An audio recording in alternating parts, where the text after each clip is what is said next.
কেন্দ্রীয় ব্যাংকের নীতি সহায়তা এবং শিথিল তদারকির সুযোগ নিয়ে এই লুটপাট চালানো হয়েছে।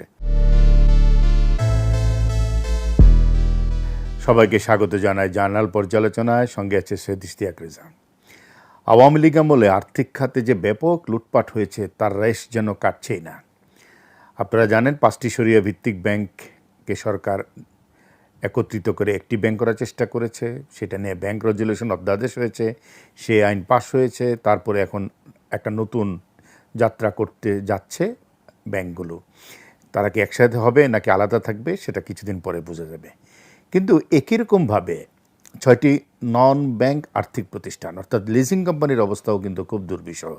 তাদের গ্রাহকরাও টাকা পাচ্ছেন না, অনেকে চিকিৎসা করাতে পারছেন না, নানা ধরনের যন্ত্রণার ভিতর দিয়ে তারা যাচ্ছেন। এবং লিজিংয়ের গ্রাহকদের দুর্বিষহ জীবন নিয়েই কথা বলবো আমাদের আজকের এপিসোডে। আওয়ামী লীগ আমলে পিকে হালদার জাতীয় লুটেরাদের ডাকাতির শিকার 6টি ব্যাংক বহির্ভূত আর্থিক প্রতিষ্ঠান তথা লিজিং কোম্পানির অবসায়ন অর্থাৎ চিরতরে বন্ধ করার কাজ শুরু হবে জুলাই মাসে, এমনটা জানিয়েছিলেন বাংলাদেশ ব্যাংকের গভর্নর মোহাম্মদ মুশতাকুর রহমান।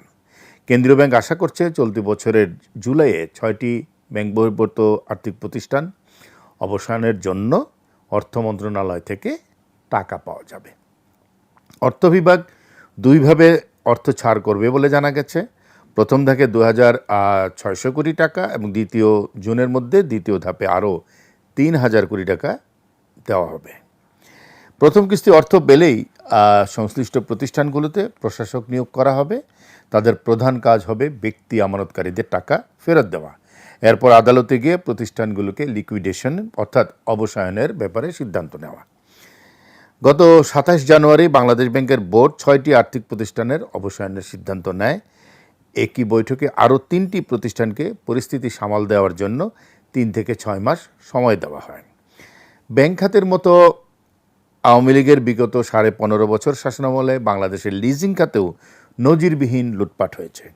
এই সময়ে সুপরিকল্পিতভাবে আর্থিক প্রতিষ্ঠানগুলো থেকে বিপুল পরিমাণ অর্থ পাচার এবং আত্মসাৎ করা হয়েছে। লিজিং ও আর্থিক খাতে লুটপাটের প্রধান কয়েকটি দিক একটু আমরা যদি আপনাদের সামনে তুলে ধরি।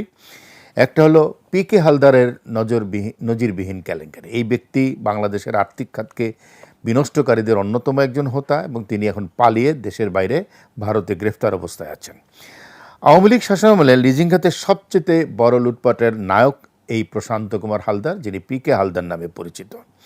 তিনি রিলায়েন্স ফাইন্যান্সের এমডি থাকাকালীন ও পরবর্তীতে বিভিন্ন নামে 4টি আর্থিক প্রতিষ্ঠান দখল করে ফেলেছিলেন। এগুলো হলো international leasing, people's leasing, first finance এবং রিলায়েন্স ফাইন্যান্স। লুটপাটের পরিমাণ যেগুলো পত্রপত্রিকায় এসছে, এসব প্রতিষ্ঠান থেকে ভুয়া ঋণের মাধ্যমে প্রায় 10,000 কোটি টাকা আত্মসাৎ ও পাচারের অভিযোগ আছে তার বিরুদ্ধে। পিপলস লিজিংয়ের অবস্থা এতটাই খারাপ হয় যে এটি অটো অবসান বা স্বয়ংক্রিয়ভাবে অবসানের দিকে চলে যায়। বেনামি ঋণ এবং রাজনৈতিক প্রভাব। সরকার ঘনিষ্ঠ প্রভাবশালী ব্যক্তিরা রাজনৈতিক ক্ষমতার অব্যবহার করে জামানত ছাড়াই লিজিং কোম্পানিগুলো থেকে ঋণ গ্রহণ করে।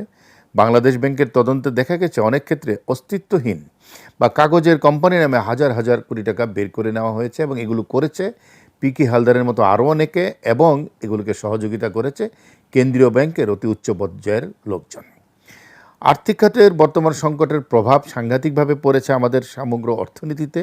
লুটপাটের ফলে বর্তমানে অনেক আর্থিক প্রতিষ্ঠান ও ব্যাংক গ্রাহকদের আমানত ফেরত দিতে পারছে না এবং এই লিজিং কোম্পানির গ্রাহকরা বলতে গেলে একটা বড় ধরনের বিপদের মধ্যেই আছেন গত 2 বছরের বেশি সময় ধরে। নীতিগত সহায়তা এবং নিয়ন্ত্রণ সংস্থার শিথিলতা। অভিযোগ রয়েছে যে কেন্দ্রীয় ব্যাংকের নীতি সহায়তা এবং শিথিল তদারকির সুযোগ নিয়ে এই লুটপাট চালানো হয়েছে। যেটা আমি কিছুক্ষণ আগেই বলেছি যে কেন্দ্রীয় ব্যাংকের অত্যন্ত উচ্চ পর্যায়ের লোকজন এর সাথে জড়িত ছিল। প্রভাবশালী ঋণ খেলাপিদের সুবিধা দিতে বারবার আইন পরিবর্তন এবং ঋণ পুনঃতফসিলের মাধ্যমে এই সুযোগ দেওয়া হয়েছে। আওয়ামী লীগ আমলে লিজিং ও ব্যাংক খাতে এই লুটপাটের ফলে দেশের আর্থিক কাঠামো বর্তমানে অত্যন্ত দুর্বল অবস্থায় আছে। বর্তমান সরকার এই পাচার হওয়া অর্থ ফিরিয়ে আনতে আন্তর্জাতিক সংস্থাগুলো সহায়তা চাচ্ছে। আমরা দেখলাম 5টি দুর্বল ব্যাংকে একত্রিত করে একটি সম্মিলিত ব্যাংক করার চেষ্টা করা হয়েছে। আবার সংসদে ব্যাংক রেজুলেশন অধ্যাদেশ পাস করে ব্যাংকগুলোকে সক্রিয় করার চেষ্টা করা হচ্ছে। পুরনো মালিকদের ফিরে আসবেন বলে কেউ কেউ কথা বলছেন। কিন্তু লিজিং কোম্পানিগুলোকে নিয়ে সরকারের ভাবনা চিন্তাগুলো এখন পর্যন্ত অবসায়নের পর্যায়ে আছে বলে দৃশ্যমান, এর বাইরে কোনো কিছু চোখে পড়ছে না। এই অবস্থায় ক্ষতিগ্রস্ত আমানতকারীরা আগামী জুলাইয়ের মধ্যে অর্থ ফেরতের দাবি জানিয়েছেন। ন্যায্য ক্ষতিপূরণ ও দ্রুত অর্থ ফেরতের দাবি জানানোর পাশাপাশি এ খাতে আমানতকারীদের জন্য সমান সুরক্ষার চেয়ে বর্তমান সরকার এবং কেন্দ্রীয় ব্যাংকের কাছে আবেদন জানিয়েছে ক্ষতিগ্রস্ত আমানতকারীরা, এবং এদের সংখ্যা 2000-এরও বেশি। সম্প্রতি এক সংবাদ সম্মেলনে ক্ষতিগ্রস্ত আমানতকারীরা বলেছেন, বাংলাদেশ ব্যাংকের গভর্নরের ভাষ্যমতে তাদের টাকার সংস্থান হয়ে গেছে। সুতরাং তাই যদি হয়ে থাকে, কেন্দ্রীয় ব্যাংক ও সরকারের প্রতিশ্রুতি মোতাবেক জুলাইয়ের মধ্যেই প্রথম ধাপে ব্যক্তি পর্যায়ে টাকা ফেরত দিতে হবে বলে তারা মনে করেন। এরপর ধীরে ধীরে আমানতকারী প্রতিষ্ঠানগুলোও টাকা ফেরত দিতে পারবে। উল্লেখ্য, গত 29শে মার্চ বাংলাদেশ ব্যাংকের সিনিয়র সাংবাদিকদের সঙ্গে গভর্নর বলেছিলেন, 6 আর্থিক প্রতিষ্ঠান অবসানের জন্য যে অর্থ প্রয়োজন, সেটা আগেও বলেছি, তা জুলাইয়ের মধ্যে অর্থ মন্ত্রণালয় থেকে পাওয়া যাবে বলে আশা করা হচ্ছে। যে 6টি প্রতিষ্ঠানের কথা আমরা শুনছি তাদের মুখে, এগুলো হলো People's Leasing, International Leasing, Aviva Finance, Premier Leasing, FS Finance মানে ফার্স্ট ফাইন্যান্স এবং ফার ইস্ট ফাইন্যান্স।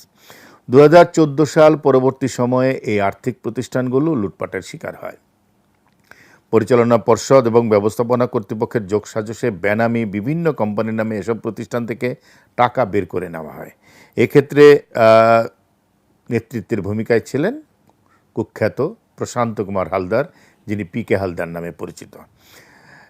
যে সংবাদ সম্মেলনটির সম্প্রতি হয়েছে, সেখানে ক্ষতিগ্রস্ত ব্যক্তি, পরিবার এবং প্রতিষ্ঠানগুলোর প্রতিনিধিরা জানান, 2019-এর পর থেকে প্রায় 7 বছর ধরে এ খাতের আমানতকারীরা অব্যবস্থাপনা, দুর্বল সুশাসন এবং নিয়ন্ত্রক সংস্থার বিলম্বিত পদক্ষেপের কারণে আর্থিক দুর্ভোগের শিকার হচ্ছেন। তারা দাবি করেন, ব্যাংক খাতে বিভিন্ন সংস্কার হচ্ছে, আমানত সুরক্ষা পুনরুদ্ধারের ব্যবস্থা চালু করা হচ্ছে, অথচ লিজিং কোম্পানির বেলায় তেমন কোনো কার্যকর পদক্ষেপ তারা দেখতে পাচ্ছেন না। আমরা আগেই বলেছি, এই লিজিং কোম্পানিতে যারা টাকা রেখেছিলেন তারা খুবই কষ্টে দিনানিপাত করছেন। কেউ কেউ তার পুরো কর্মজীবনের সঞ্চিত অর্থ বেশি মুনাফার আশায় এসব প্রতিষ্ঠানে রেখেছিলেন, এবং এই কোম্পানিগুলো লিস্টেড কোম্পানি, তালিকাভুক্ত কোম্পানি, সরকারের অনুমোদনপ্রাপ্ত কোম্পানি। ফলে মানুষ প্রলুব্ধ হয়ে রেখেছে তা বলা যাবে না, মানুষ আশ্বস্ত হয়ে রেখেছিল। এখন জীবন চালানোই কঠিন হয়ে পড়েছে। আমি নিজে জানি যে একজন রাষ্ট্রদূত, সাবেক রাষ্ট্রদূত, তিনি মারা গেছেন, অথচ টাকাটা তুলতে পারেনি। অনেকে অসুখে আক্রান্ত, চিকিৎসা করাতে পারছেন না। এই জীবন থেকে তাদের মুক্তি দেওয়ার জন্য সরকারের দিক থেকে একটা স্পষ্ট ঘোষণা আসা এখনই সময়। আজকের এ পর্যন্তই। সবাই ভালো থাকবেন।